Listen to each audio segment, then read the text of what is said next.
What are you doing? Making a YouTube video on how to get one of these things to right itself and not want to take it and hang yourself with it. Hey guys, Casey with Top Branch, and today we're going to show you how to untangle a chainsaw chain. Everybody's probably familiar when you go to take a chainsaw chain out and then it looks like this or it looks like that. And you're like, how am I supposed to take this apart? Well, we're going to show you on a baby chain first. Bigger chains are a little bit more difficult, and there's a technique we're going to show you that works on those guys that you have to do with those ones versus a small one, which is much easier. If you have a chainsaw chain, if it's been sitting any length of time, like in your barn or whatever, and it's got a lot of rust and things on it, throw it in some oil, spray some WD-40, let it sit so all the links get loosened up a little bit better. It makes it so that way we can stretch it out and move it without having to really force on it, and then when we're pulling on it, we can get cut, especially if it's a brand new one. This is a stump chain, so it's got not much for points on it anymore. But throw it on a flat surface, and what I'm going to try and do is I'm going to try and just spread this chainsaw chain out and just kind of stretch it out. And of course it kind of comes apart with us, but let's make it a little worse. Let's throw some twists and stuff in it. Okay, so now what I'm looking at is basically saying, how do I get it so this is as flat as possible? And first thing you're going to notice is that in the center of this, the teeth are on the inside. So what that means is these two sides of the chain actually have to cross. And then when we come over to here, the chainsaw chain, the teeth are on the outside, so that means we just have a little bit of a twist in it. So let's just pull this apart, and you can see if we look at this right here, you have the chain underneath, chain on top, and back underneath. So what that is this is where we're gonna end up having, let's get rid of this. This loop right here is on top, so let's just do that one. And then this is so there's two ways a chainsaw chain gets twisted.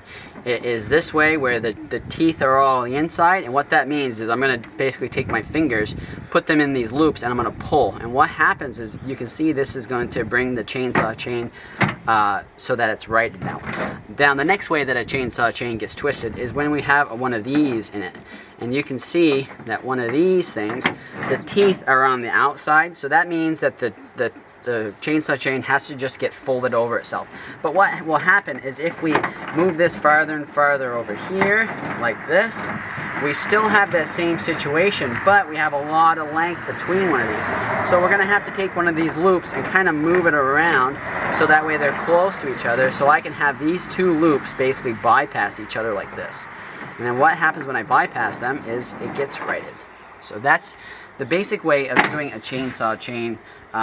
When we have a longer one, we're going to have to do more of that, moving those little loops back and forth, but it's the same exact principle. So when you have one of these, when you have a chainsaw chain that is all twisted up or knotted up, basically you're going to apply to this method to it. And if you've got a buddy that really really struggles with this, send it to him. We're going to shift over, going to do a larger one. This is a 60-inch one. It's 173 links or whatever it is. And if you want to watch the video of us dolling this chain on a pretty good sized tree, link of it somewhere down here-ish or whatever, wherever Chad decides to put it. But let's do the same exact thing. So same principle. I'm gonna try and open this thing right up, and we're gonna say, okay, what loop is on top? Which one can I get rid of first? Because basically you're going to do one loop at a time is all you're going to do. And we can see that the majority of all this chainsaw chain here, teeth are on the inside. So that means that I'm going to have to do the little two-finger method and pull the two loops. And let's just go to this one. This looks like we can easily have something happen here. And we are wrong in that assumption on here. So we're just going to open this up. Open this up right here. We have opposing loops right here. You have one that comes in and goes this way, and one that goes the opposite way. So I can probably this one right here is two opposing loops. These two loops are going in the same direction, so these two won't work together. And then we're going to say, oh, look at this. This chainsaw chain, if I keep on bringing this around right here, it will bring it so that way now I have a nice continuous loop all the way around. So now I'm looking for two loops that are in opposite directions, and this one right here, you can see they're in opposite directions where it comes and leaves one on the bottom and leaves and goes on to the next one during the top. So I'm going to take these two loops and bring them together, and it will get rid of all this. And when I do this right here, those all disappear. So then we say, okay, right here is one right here. This one up This one leaves the bottom, goes through top, leaves the bottom, goes through top. These ones right here, I can easily get rid of those two. So those two go together. You're gonna do the exact same thing. And then this right here, you can't see, this one won't work really well because it just moves the loop farther over. Because that, it goes from the top, and we want it to go from the top down across underneath. And this one is not doing that way, so these two are the same loop. So we're just gonna slowly bring this back. We have this loop here, and this loop here goes from the top, bottom, top, bottom. So these two loops go together, just like that. Okay. We're learning stuff here. We're learning stuff. So then we're gonna have a situation where we're gonna have to pull, because you see our chainsaw chain teeth are on the inside of the loop. They should be on the outside of the loop. And see, we can't go upstream. We have to kind of go downstream. So we're gonna see if we can get this guy. And you're gonna experiment with loops. And so one of these loops, I'm gonna have to move all the way across, most likely. So, and when they're tight like this is where you gotta be careful. When they're brand new chains like this, that's when you can really get cut, because it doesn't take much. And you can see we just have to slowly, we're getting there. We are getting there. And then this loop here has to come all the way over into here. So either I'm going to move one way or one the other way. So basically I'm just going to slowly keep on moving this. And you can see how if I had a chainsaw chain that didn't have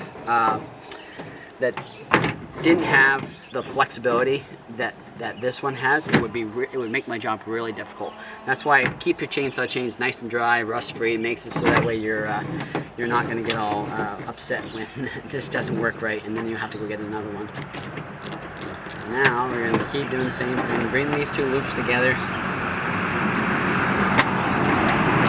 I'm going to just take this whole entire part of it, pull it around.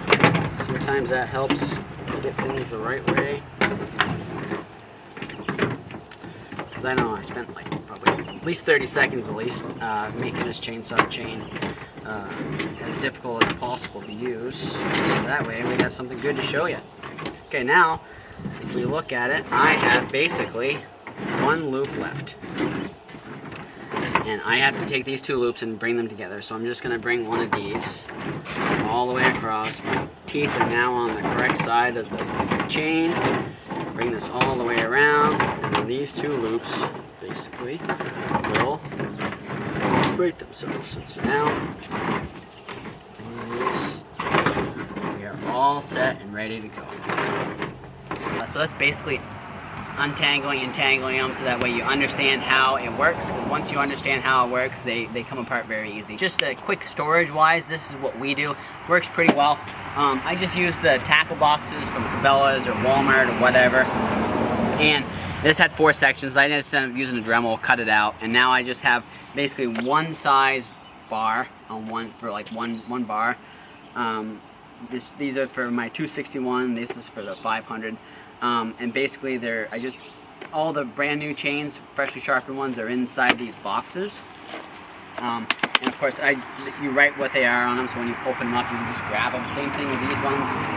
Pull saw ones, and our top handle saws, and then some 32-inch bar as well are in there. And then when I get a dull chain, a lot of times I'm going to be changing them around on the tailgate of the truck. I'll just take them and put them in the corner of the truck. But when we get done for the day, I usually just throw them in a little bin like this, and it helps me practice tangling and untangling with this. It keeps me up with my game. One thing that doesn't work really well is when you have a really long bar. This one right here is a 60-incher. I usually just do this right here, and I put them on a carabiner, and then they just either hang, or they'll hang on a hook a lot of times, because you're not really using this very often. But when you have a long chain like that, there's always going to be a twist in it. When I put this together, what I do is I just fold it in half. It's taller than I am. And so if I need to fold it in half, just grab it, so that way I have my end of it right there, and I put them together. But you can see that there's always going to be a little bit of a loop in it when you look at it, because it's folded in half. And so when you take it apart, you're either going to go this way, or if I go the opposite way, it will have a twist in it. So when you take them apart, it's nice to know. Once you practice this a couple times, it It's pretty easy to do. Just keep trying it once in a while. Do some time trials like me on the tailgate, you know. Thanks members for supporting this channel, because you guys are what make this actually happen, and that's where you guys get all the exclusive content and see it before it comes out. That's a wrap. Let us know what else you're looking for. Remember to like, subscribe, you know what to do, guys, and we'll see you guys in the next one.